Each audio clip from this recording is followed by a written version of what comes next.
100 வயசுல சாக வேண்டிய பிள்ளை இப்ப எத்தனை வயசுல சாகுது சொல்லுங்க சத்தமா? 120 வயசு வரைக்கும் உயிரோடு இருக்காங்க. அந்த பிள்ளை தேவனோட சஞ்சரிக்கிற பிள்ளையா மாறிடுச்சு. அந்த பிள்ளை ஆண்டவருடைய கற்பனைகளை பெற்றுக்கொள்கிற பிள்ளையா மாறிடுச்சு.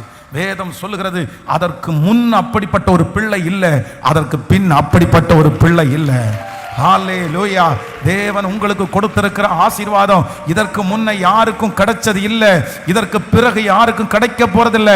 அது ஸ்பெஷல், அது ஸ்பெஷல். உங்க மூத்த பிள்ளை ஒரு ஸ்பெஷல், உங்க இளைய பிள்ளை ஒரு ஸ்பெஷல். இன்னைக்கு வழி மாறி இருக்கலாம், இன்னைக்கு அவன் சூழ்நிலை சரியில்லாம இருக்கலாம், இன்னைக்கு அவனை எல்லாரும் அசால்ட்டா நினைக்கலாம். ஆனா கர்த்தர் வாக்கு கொடுக்கிறார், மகளே இது கர்த்தர் உங்களுக்கு கொடுத்தது, மகனே இது கர்த்தர் உங்களுக்கு கொடுத்தது. இந்த வேலை ஆண்டவர் உங்களுக்கு தந்தது, இந்த சம்பளம் ஆண்டவர் உங்களுக்கு தந்தது, இந்த இடம் ஆண்டவர் உங்களுக்கு தந்தது. நான் நம்புகிறேன் கர்த்தர் அந்த சத்துருக்களை துரத்தி விடுவார். உங்க மேல இருக்கிற அபிஷேகம் பெரிய அபிஷேகம்.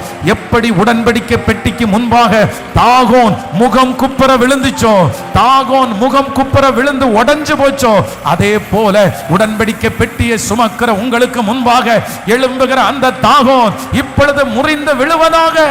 ஸ்தோத்திரம், ஸ்தோத்திரம், ஸ்தோத்திரம், ஸ்தோத்திரம். இதோ அந்த பிள்ளையை கர்த்தர் மீட்டு கொண்டு வருவாராக, மீட்டு கொண்டு வருவாராக.